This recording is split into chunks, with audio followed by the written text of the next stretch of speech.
what socialism is, but is it still working, brother? All right, yeah. So we all practice something called nepotism. Is when you kept that money circulating so tight it was at least within your family 5 times, and then it went to the community. Socialism, that means, you know what we all do financially was necessary for this community. We lost that. When we had the need to integrate our wealth and our self-worth, we lost our confidence.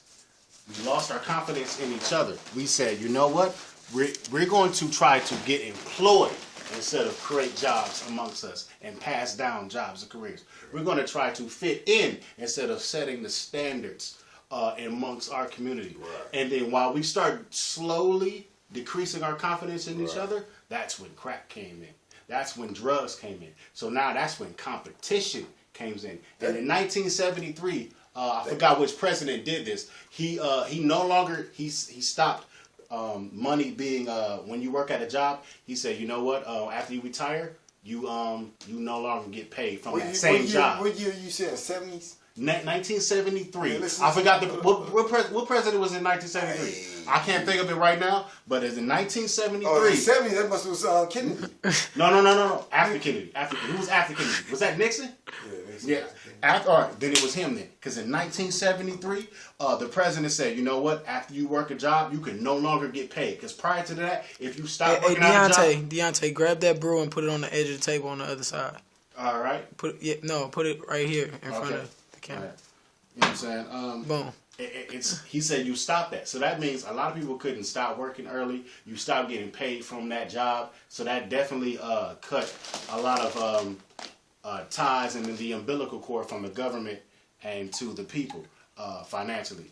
So not only are we not dependent on each other, we're not getting paid after we work. We're not creating businesses ourselves and passing it down to our children. Right. You mentioned a good point earlier.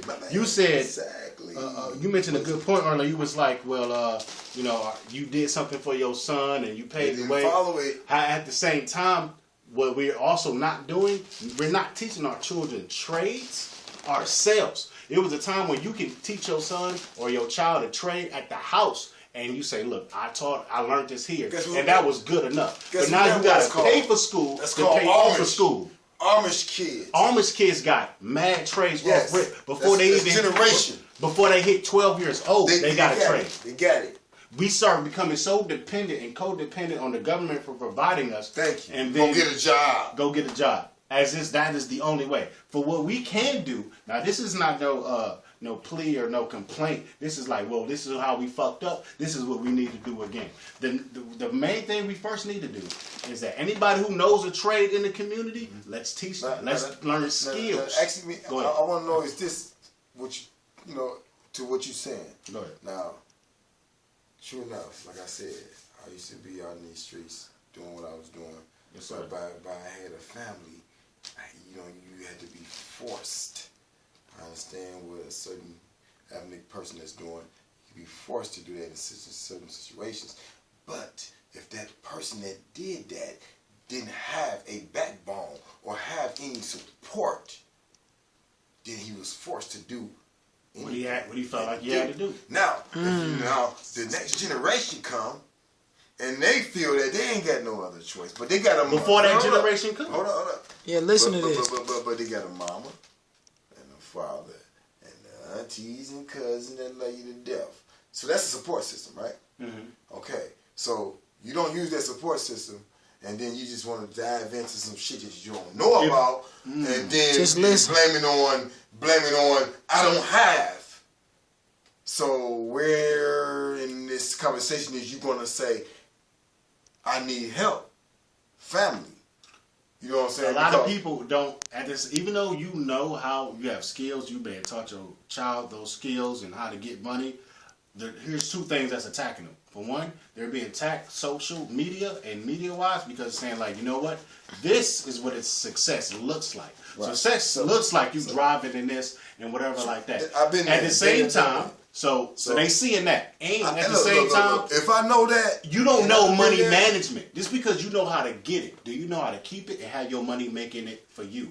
We need to raise our financial IQ. Yeah, we can't just be. I'm a hood. We can't. Listen. I'm a hood nigga. I don't know none of that shit. You can learn it. Listen. Learn my ass past that shit. Hey, this nigga got a house. You feel me? I got a wife for that. You got a master. Hey. You got a back. Right, he got a house. He taking care of his kids. All his kids But graduated. he said he got kids dealing drugs. Then no, you get forced to do what you got to fucking do. He said all his kids graduated too, though. Right. That's now. Let me tell you how many kids do. So why do you? I have a question for you then. Why do you think a kid who has that will want to deal drugs? Nobody wants to do it. So why do you feel like they would do it? Why do you think to get money when you got no money, dude? It's simple. Nothing. You're back against the wall. If your back is against the wall and you saying this person has parents who got a house, who got money that will back. No, they don't. Let's say they don't. Parents now I'm talking about in the situation that you were